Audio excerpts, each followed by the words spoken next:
नमस्कार, मैं कमल कौशिक। आप देख रहे हैं हमारा खास कार्यक्रम खबर की तह तक। इस कार्यक्रम में हम हर खबर की तह तक पहुंचते हैं और गहराई में पहुंचकर आप तक जानकारी लेकर भी आते हैं ताकि आप उस खबर के मायने भी समझ सके और इस खबर को विस्तार से भी जान सके। आज सबसे पहले हम बात करेंगे केंद्रीय गृह मंत्री अमित शाह की, क्योंकि आज उनका चंडीगढ़ का दौरा है। मनी माजरा में 24 घंटे पानी समेत कई परियोजनाओं की सौगात देने जा रहे हैं गृह मंत्री अमित शाह।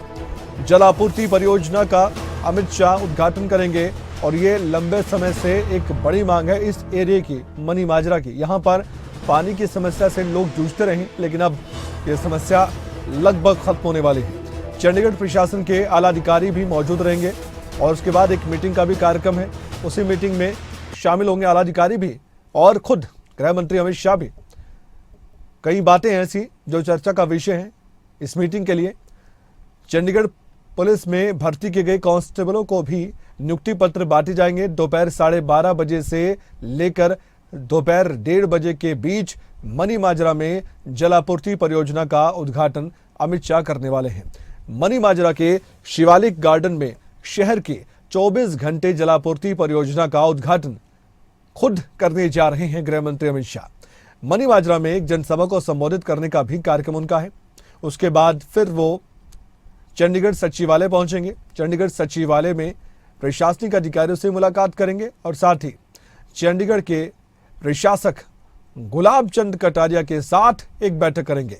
अधिकारियों के संग भी एक मीटिंग करने का कार्यक्रम है जिसमें शहर से जुड़े कई मुद्दे हैं जो चर्चा का विषय रहेंगे। अमित शाह के लिए चंडीगढ़ सचिवालय में लंच का भी इंतजाम किया गया है, कार्यक्रम वो भी रखा गया है। तो ये कई कार्यक्रम आज गृह मंत्री अमित शाह के रहने वाले हैं। हमारे साथ हमारे पॉलिटिकल एडिटर अनिल मोर जुड़ चुके हैं, उनसे और भी जानकारी हासिल करते हैं। अनिल, गृह मंत्री अमित शाह के तमाम जितने भी कार्यक्रम हैं एक बार आपकी जुबानी में मैं जानना चाहता हूं, कब तक अमित शाह पहुंच रहे हैं चंडीगढ़ और सुरक्षा के क्या इंतजाम है? आज जो सौगात चंडीगढ़ को और खासकर मनी माजरा को मिलने जा रही है उस पर भी थोड़ा सा प्रकाश जरूर डालिए।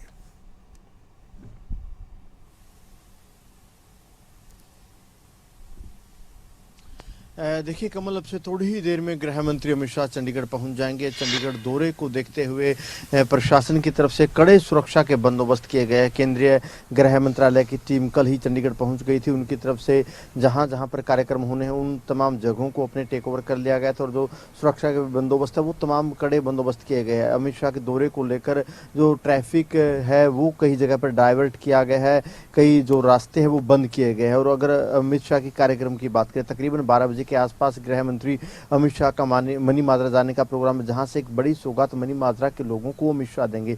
मनी माजरा में 24 घंटे पानी की जो जलापूर्ति है वो 24 घंटे रहे, इसकी जो एक परियोजना थी उसका उद्घाटन गृह मंत्री अमित शाह की तरफ से किया जाना है। इस परियोजना के उद्घाटन के साथ ही मनी माजरा, क्योंकि एक बड़ी आबादी का एरिया मनी माजरा का है, तो वहाँ पर इस परियोजना के उद्घाटन के साथ ही मनी माजरा के लोगों को 24 घंटे जलापूर्ति मिलेगी, 24 घंटे उनको स्वच्छ पानी मिलेगा। इसके साथ ही वहां पर एक जनसभा को संबोधित करने का कार्यक्रम भी गृह मंत्री अमित शाह का। इसके लिए एक वाटरप्रूफ टेंट लगाया गया, क्योंकि लगातार पिछले कई दिनों से चंडीगढ़ में बरसातें हो रही, तो बरसात के मौसम को देखते हुए वहां पर एक वाटरप्रूफ टेंट की व्यवस्था की गई है।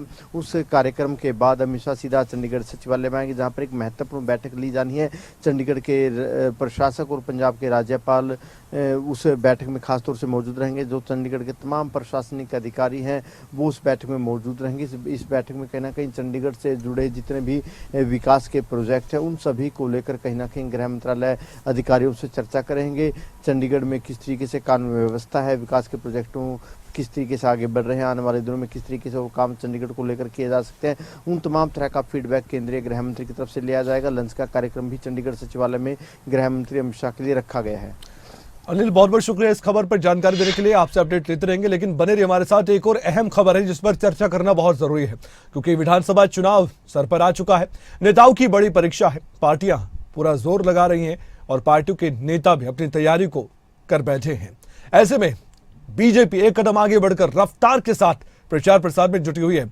कुरुक्षेत्र से, जी हां, कुरुक्षेत्र जहां पर महाभारत हुई थी, उस धरती से आज बीजेपी चुनावी शंखनाद करने जा रही है। बड़ी खबर आपके सामने, क्योंकि एक राजनीतिक महाभारत भी, और इस राजनीतिक महाभारत को जीतना सभी का सपना है। बीजेपी जो कि सत्ता में है दोबारा सत्ता में वो आना चाहते हैं, एक बड़ा रिकॉर्ड बनाना चाहते हैं। विधानसभा चुनाव का शंखनाद आज बीजेपी के नेता करने वाले हैं, वो नेता जिनकी जिम्मेदारी बहुत बड़ी है, चाहे वो हरियाणा बीजेपी के चुनाव प्रभारी हो, हरियाणा बीजेपी के चुनाव सह प्रभारी हो, मुख्यमंत्री नायब सिंह सैनी हो, केंद्रीय मंत्री मनोहर लाल पूर्व मुख्यमंत्री भी हैं, जिन्होंने हरियाणा के लिए कई काम किए और उनका रिपोर्ट कार्ड भी शामिल है, ये भूलना नहीं चाहिए आने वाले चुनाव में। और उनका दावा यह है कि हरियाणा को विकास की रफ्तार में सबसे आगे दौड़ाया गया बीजेपी की सत्ता के राज में।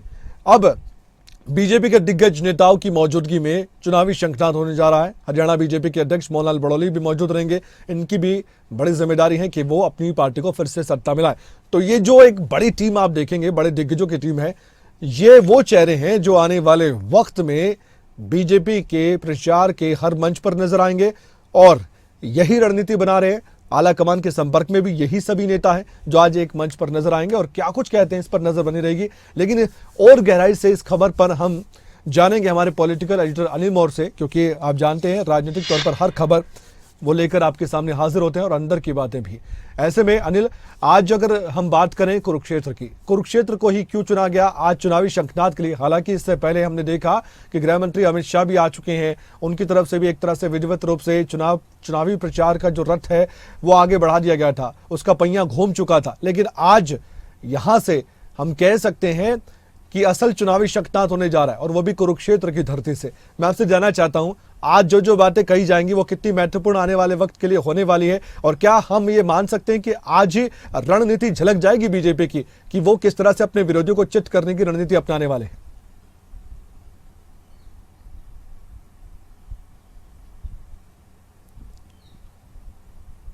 देखिए कमल, हरियाणा में विधानसभा चुनाव ज़्यादा दूर नहीं है, मोटा मोटा तकरीबन 2 महीने मानकर चलिए, ज़्यादा दूर अब चुनाव नहीं। तो ऐसे में बीजेपी की तरफ से नॉन स्टॉप रणनीति बनाई जा रही है। बीजेपी आने वाले दिनों में प्रदेश की 90 की 90 विधानसभा सीटों में रैलियां करेंगी। उन रैलियों का आगाज आज से शुरू होगा। मुख्यमंत्री नायब सैनी की तरफ से आज कुरुक्षेत्र में थानेसर विधानसभा सीट की रैली को संबोधित किया जाएगा। इस रैली में केंद्रीय मंत्री और हरियाणा के पूर्व मुख्यमंत्री मनोहर लाल खासतौर से मौजूद रहेंगे। केंद्रीय मंत्री और हरियाणा बीजेपी के चुनाव प्रभारी धर्मेंद्र प्रधान मौजूद रहेंगे। सह चुनाव प्रभारी विप्लव देव मौजूद रहेंगे।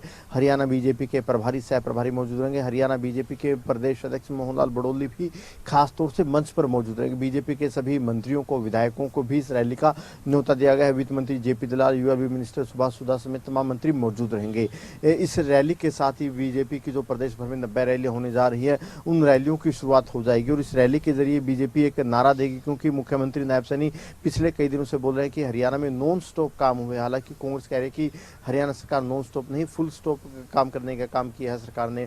और जो आज रैली रखी गई महारा हरियाणा नॉन स्टॉप हरियाणा, ये नाम यहाँ पर रैली को दिया गया। और कहीं ना कहीं बीजेपी 90 की 90 सीटों पे रैलियाँ करेगी। विजय संकल्प रैलियाँ बीजेपी की रहने वाली है। उन रैलियों के जरिए कहीं ना कहीं बीजेपी की तरफ से विजय संकल्प का जो नारा है वो देने की कोशिश यहाँ पर की जाएगी। और इन रैलियों का मकसद यही है, क्योंकि कमल अब चुनाव ज़्यादा दूर नहीं है, तो 90 की 90 विधानसभा हल्कों में चाहे वहाँ पर मुख्यमंत्री खुद जाकर रैली करे, बीजेपी के केंद्रीय मंत्री, प्रदेश सरकार के मंत्री, जो बीजेपी के तमाम बड़े दिग्गज नेता है, सभी 90 की 90 सीटों पर जाएंगे और कहीं ना कहीं रैलियों के जरिए वोट की अपील करेंगे। आज जो रैली थानेसर में होने जा रही है, इस रैली के जरिए कहीं ना कहीं मुख्यमंत्री नायब सैनी प्रदेश में जो रैलियों की शुरुआत है, जो आगाज है वो कर दिया जाएंगे। मुख्यमंत्री मंच से क्या कुछ कहते हैं, प्रदेश सरकार के अब तक के क्या कामकाज गिनवाते हैं, आने वाले दिनों में लोगों को लेकर क्या कुछ फैसले होने हैं, उसको लेकर मुख्यमंत्री क्या कुछ बातें कहते हैं, वो अपने आप में अहम रहने वाला है। अनिल, बहुत बहुत धन्यवाद जानकारी देने के लिए। हम दिन भर दिखाते रहेंगे, बताते रहेंगे कि आज इस बड़ी रैली के माध्यम से बीजेपी के नेता क्या कहते हैं। एक छोटे से ब्रेक का समय है, जल्द हाजिर होंगे। ब्रेक के बाद भी कुछ और ऐसी खबरें हैं जिन पर हम नजर डालेंगे और आपको गहराई से उन खबरों के बारे में बताएंगे। हम हरियाणवी अब बिना खर्ची बिना पर्ची सरकारी नौकरी पाते हैं। हमारा हरियाणा नॉन स्टॉप हरियाणा।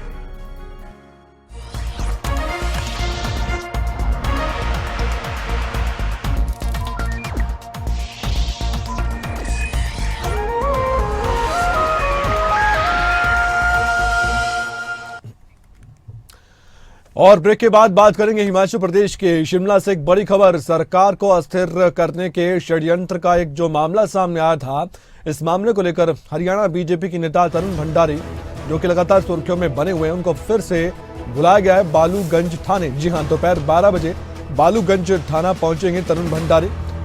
बागी कांग्रेस विधायकों और निर्दलीय विधायकों के साथ वो देखे गए थे, यानी कि पहले की हम बात कर रहे हैं, अब वो ना तो निर्दलीय विधायक रहे और ना ही वो कांग्रेस के विधायक रहे।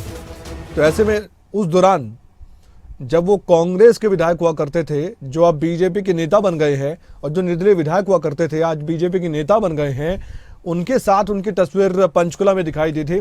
तब से उनकी मुश्किलें बढ़ी हुई है और हिमाचल प्रदेश की पुलिस और हिमाचल प्रदेश की सरकार के रडार पर तरुण भंडारी है। अभी अपडेट क्या है इस खबर को लेकर जानेंगे गहराई से। हमारे साथ हमारे ब्यूरो जुड़ चुके हैं प्रदीप ठाकुर। प्रदीप, इस मामले को लेकर अब क्या हो सकता है आगे, और जो पूछताछ अभी तक हो चुकी है उनमें क्या क्या सवाल निकलकर सामने आए होंगे तरुण भंडारी के सामने, जिनको लेकर उनकी मुश्किलें बढ़ी होंगी या फिर उन्होंने आसानी से जवाब दिए हों, और अब आज जो पूछताछ होने जा रही है और क्या पुलिस के सवाल हो सकते हैं तरुण भंडारी से, क्योंकि इतनी बार तो उनको बुला लिया गया है और ऐसा लगता है कि आगे भी बुलाया जाएगा उनको। बिल्कुल, देखिए वैसे जो ये पूरा मामला है उसमें हाईकोर्ट से तरुण भंडारी को अंतरिम राहत भी मिली हुई है, जमानत मिली हुई है, अंतरिम जमानत, और इसी शर्त पर मिली है कि जो पुलिस जांच होगी उसमें शामिल होना होगा, पूछताछ में शामिल होना होगा। तो ऐसे में पुलिस इस मामले में जांच कर रही है, क्योंकि जो सीपीएस संजय अवस्थी है और विधायक भुवनेश्वर गौड़ हैं, उनकी तरफ से जो यहाँ पर शिकायत दर्ज की गई थी, एफआईआर दर्ज की गई है बाकायदा जो बालूगंज थाने में, उस पर ये जांच चल रही है सरकार को अस्थिर करने की और षड्यंत्र करने की और उसके साथ साथ धनपत का प्रयोग करने की। तो इस तरह का ये एक शिकायत दर्ज हुई थी, उस पर जांच चल रही है। और उसमें जो वर्तमान में बीजेपी की विधायक है, पहले निर्दलीय थी आशीष शर्मा, और चैतन्य शर्मा जो पहले कांग्रेस पार्टी के विधायक थे लेकिन चुनाव हारे हैं बीजेपी से, उनके पिता है राकेश शर्मा, वो इस मामले में सबसे पहले इनके खिलाफ एफआईआर दर्ज हुई थी।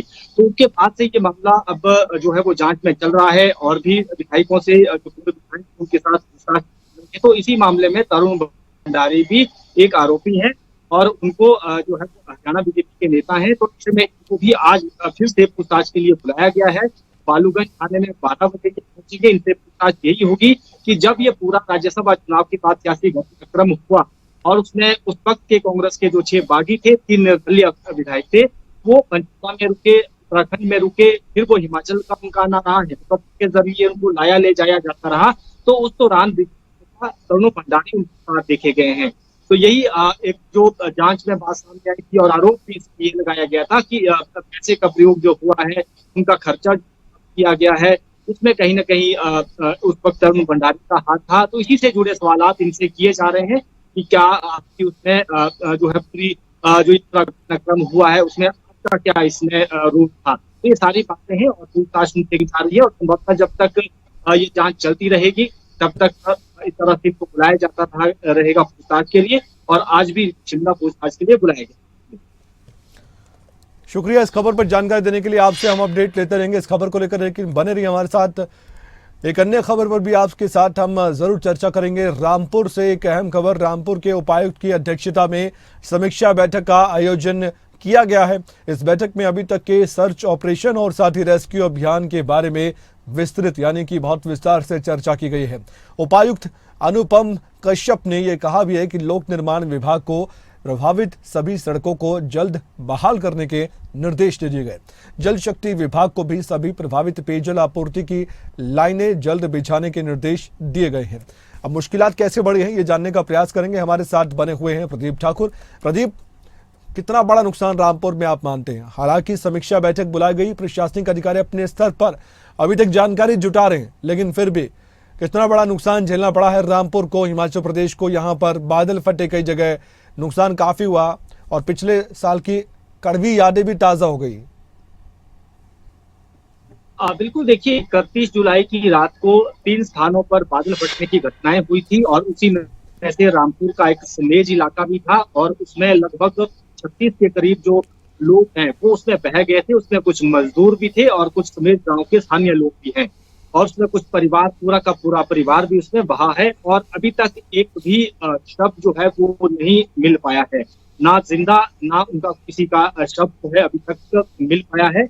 और सर्च ऑपरेशन लगातार चला हुआ है। आज भी चौथे दिन का सर्च ऑपरेशन वहां शुरू हो चुका है और तीन दिन तक सर्च ऑपरेशन किस तरह का रहा, कहां पर इस सर्च ऑपरेशन को अब और तरीके से बढ़ाया जा सकता है, इसको लेकर बीते कल देर शाम को डीसी शिमला अनुपम कश्यप और एसपी शिमला है संजीव गांधी जो मौके पर ही मौजूद है, वहां उनके साथ बैठक हुई। लोकल लेवल के अधिकारी इसमें मौजूद थे, एनडीआरएफ, एसडीआरएफ, पुलिस और सीआईएफ के जवान भी जो अधिकारी हैं उनके वो भी उसमें मौजूद रहे।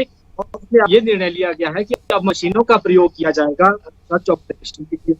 हालांकि जो समेत से लेकर कोलडेम है, कोलडेम वहां पर हो सकता है कि बहकर लोग पहुंच गए हों, उनके शव पर हो, तो ऐसे में मशीनें को निकाला जाए। और जो नदी घाटी है उस घाटी के आसपास वहां पर रिफर डॉग भी लगाए गए हैं, यहाँ पर जो सर्च ऑपरेशन में लगी है टीमें। तो ये कोशिश यहाँ पर की जा रही है कि जो लापता है ढूंढा जाए किसी तरह से, उनके शव निकाले जाएं। ये कोशिश अब प्रशासन की तरफ से है। और जो संपर्क मार्ग है वहां के उसको बहाल किया जाए, पेयजल योजनाएं वो बहाल हो, इसको लेकर एक बैठक हुई है।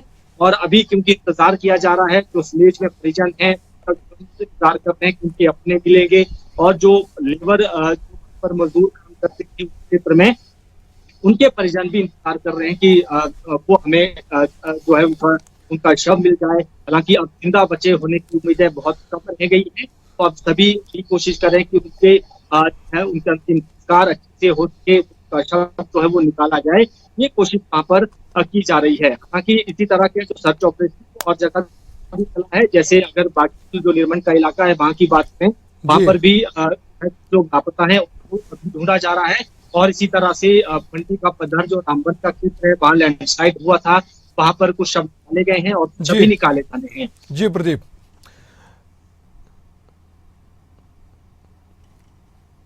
ज्यादा फोकस हम कह सकते हैं कि सुन्नेज की तरफ है, क्योंकि यहाँ ज्यादा लोग लापता है और अभी तक एक भी शव वहां निकाला नहीं गया। प्रदीप बहुत बहुत धन्यवाद जानकारी देने के लिए। इस खबर पर भी आपका अपडेट हम लेते रहेंगे, क्योंकि अभी भी कई तरह के सवाल हैं इस आपदा के बाद। खासकर चिंता उन लापता लोगों की है जिनके अपने बहुत ज़्यादा निराश तो हैं, लेकिन आस है कि ज़रूर उनके अपने उनको मिल पाएंगे। आगे बढ़ते हुए उत्तराखंड की भी बात कर लेते हैं। केदारनाथ में बहुत ज़्यादा हम कह सकते हैं कि मुश्किलात बढ़ गई है। जहां पर इतनी ज़्यादा बारिश होती है वहां पर खासकर लैंडस्लाइड की खबरें सामने आती हैं। तो लैंडस्लाइड के बाद यहां फंसे यात्रियों को निकालने के लिए अब रेस्क्यू ऑपरेशन चलाया जा रहा है। हज़ारों यात्रियों को सुरक्षित रेस्क्यू कर लिया गया है, जबकि अभी भी रेस्क्यू ऑपरेशन जारी है। इसके साथ ही जो लोग फंसे हुए हैं उनके लिए खाने पीने का इंतज़ाम भी किया जा रहा है। इसी को लेकर मुख्यमंत्री का ये कहना भी है कि बारिश की वजह से हुए लैंडस्लाइड के कारण कई रास्ते टूटे हुए हैं, कई भवनों को नुकसान पहुंचा है, और जो लोग फंसे हुए हैं प्राथमिकता के तौर पर उनको निकालने का काम भी रेस्क्यू ऑपरेशन के जरिए किया जा रहा है, और ये बहुत तेजी से काम हो रहा है। आइए आपको सुनवाते हैं उत्तराखंड के मुख्यमंत्री पुष्कर सिंह धामी ने क्या कहा इस पूरे मामले को लेकर। देखिए, क्योंकि सड़क का नुकसान हुआ है और जो यात्री हमारे फंसे हुए थे उन सभी यात्रियों को निकालने का काम चल रहा है। लगभग 7,000 से भी ज़्यादा लोगों को कल तक रेस्क्यू किया जा चुका है, और जो भी लोग हैं उनको सभी को सुरक्षित स्थानों पर निकाल रहे हैं, क्योंकि बड़ी संख्या नहीं है और रास्तों बनाने का काम भी तेज गति से चल रहा है। जो भी संपत्तियां हमारी नुकसान हुई हैं वहाँ पर जो भी काफ़ी जो भवन हैं और रास्ते हैं भूस्खलन की चपेट में आए हैं, जो भी जिस कारण से भी जनजीवन अभी पूरी तरह से हमारा प्रभावित हुआ है, उनको रिस्टोर करने का काम तेजी से चल रहा है। खाने पीने की स्थिति ठीक है, सभी व्यवस्थाएं की जा रही हैं और प्रशासन हर प्रकार से जो है इस काम में लगा हुआ है कि किसी भी श्रद्धालु को, आने वाले तीर्थ यात्री को कोई परेशानी। हमारे साथ हमारे संवाददाता जुड़ चुके हैं नासिर हुसैन, उनसे हम जानकारी भी हासिल करते हैं। नासिर, काफ़ी मुश्किलात बढ़ी प्रशासन की भी, लेकिन यात्रियों ने राहत की सांस ली होगी जो यात्री फंसे हुए थे, और सरकार और प्रशासन बहुत बड़े स्तर पर और बहुत तेज गति से इस रेस्क्यू ऑपरेशन को आगे बढ़ा रहा है। फिलहाल का अपडेट आपसे हम जानना चाहते हैं। कमल, बहुत तेजी के साथ काम चल रहा है और लगातार रेस्क्यू ऑपरेशन किया जा रहा है। अभी भी काफी सारे लोग अभी केदारनाथ मार्ग पर फंसे हुए हैं, उनको निकालने तेजी के साथ किया जा रहा है। सेना के साथ साथ जो 5 हेलीकॉप्टर हैं जो लगातार उनको रेस्क्यू कर रहे हैं, साथ साथ वैकल्पिक मार्गों के माध्यम से भी यात्रियों को निकाला जा रहा है। मुख्यमंत्री दामी ने बताया कि करीब 7,000 लोगों को अब तक रेस्क्यू करके निकाला जा चुका है। अब उनको घर के लिए रवाना कर दिया गया है। वहीं जो लोग अंदर हैं, हालांकि उन्हें किसी तरह की परेशानियां नहीं है, उनके लिए खाने पीने की पूरी व्यवस्था की गई है, लेकिन उनको वहां से निकालने का जो रेस्क्यू ऑपरेशन है वो लगातार जारी है।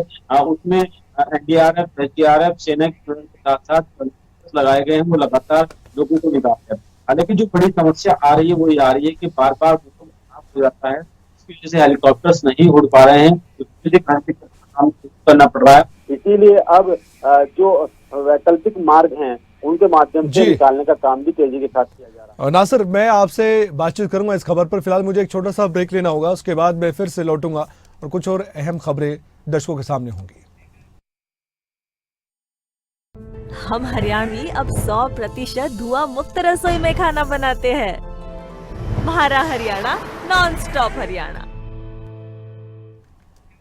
तो हम बात कर रहे थे उत्तराखंड की, और उत्तराखंड में जिस तरह से आपदा आई है, बारिश बहुत ज़्यादा हुई, लैंडस्लाइड की खबरें आई हैं, तो नासिर हुसैन हमारे संवाददाता जानकारी देते। नासिर, ब्रेक पे जाने से पहले मैं आपसे बातचीत कर रहा था, अभी जो हालात है उसको देखते हुए हम कह सकते हैं कि जो मुश्किलात खड़ी हुई थी उस मुश्किल को अब आसान कर दिया गया है, अब कोई चिंता की बात नहीं है। बहुत संक्षेप में बताइएगा।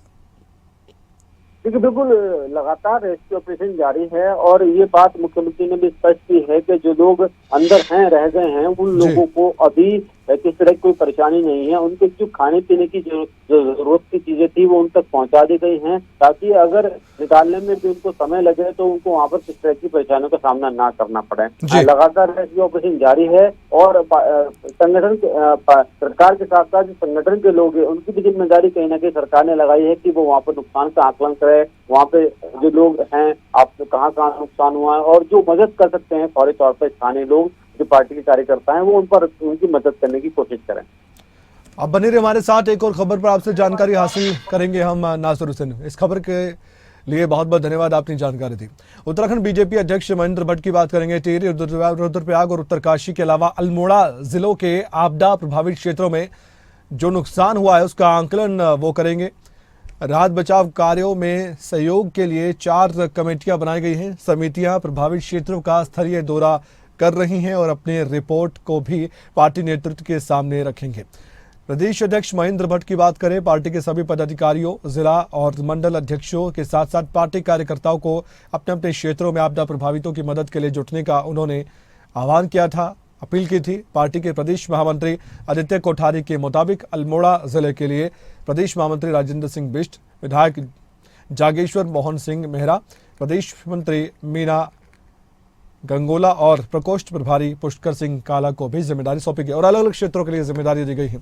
बहुत संक्षेप में आपसे जानना चाहता हूं मैं नासिर, जो पार्टी अपने स्तर पर बीजेपी की मैं बात कर रहा हूं काम कर रही है, काबिल तारीफ इसलिए क्योंकि इस आपदा के वक्त में बहुत ज़्यादा मुश्किल बढ़ जाती है, सबको मिलकर काम करना होता है और उन लोगों की जो मुसीबतों में घिरे हुए हैं उनकी मदद करनी होती है। तो ये जो रणनीति अख्तियार की है बीजेपी ने अपने स्तर पर, और यहाँ तक कि रिपोर्ट भी एक बनाई जाएगी, कमेटी बनाई गई है, इसको आप कैसे देखते हैं और ये किस तरह की आप सोच को यहाँ समझते हैं कि हाँ बीजेपी सोच के साथ आगे बढ़ रही है कि पार्टी स्तर पर भी सरकार प्रशासन तो काम कर रहा है लेकिन पार्टी भी अपना काम कर रही है अलग से, ताकि प्रभावित जो लोग हैं इस आपदा से उनकी मदद बड़े स्तर पर की जा सके।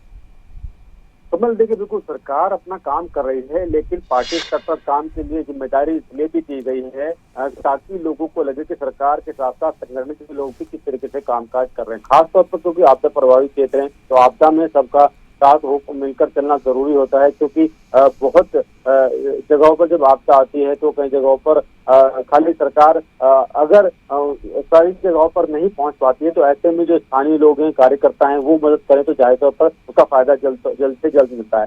क्योंकि सबसे ज्यादा जरूरी होता है आपदा प्रबंधन, आपदा के क्षेत्र में, कि वहाँ पर आपदा प्रबंधन बेहद जरूरी है और जो स्थानीय लोग हैं फौरी तौर पर मदद पहुँचाना बहुत जरूरी होता है, तभी कुछ फायदा मिल पाता है। क्योंकि अगर आपदा के दौरान फौरी तौर पर मदद नहीं मिलेगी तो जाहिर तौर पर जब तक मदद पहुंचेगी तब तक बहुत ज्यादा नुकसान हो चुका होगा। इसलिए पार्टी के कार्यकर्ताओं की जिम्मेदारी लगाई गई है और एक आंकलन, नुकसान का आंकलन करने के लिए इसलिए भी कहा है कि खुद मुख्यमंत्री पुष्कर सिंह धामी ने कहा है कि वो केंद्र सरकार के सामने तमाम चीजों को रखेंगे। तो ऐसे में सरकार जब आंकलन करेगी तो एक लंबा समय जाएगा, उससे पहले संगठन के लोग आंकलन करके दे देंगे कि कहाँ कहाँ पर कितना नुकसान हुआ, तो एक जो आंकड़ा निकल कर के आएगा उसके आधार पर एक जो भी अमाउंट तय होगा वो सरकार के सामने, देश सरकार के सामने रखा जा सकेगा, ताकि वहां से फौरी तौर पर मदद मिल सके। नासिर, बहुत बहुत धन्यवाद जानकारी देने के लिए। इस खबर पर भी आपका। खबर की तह तक में आज के लिए इतना ही।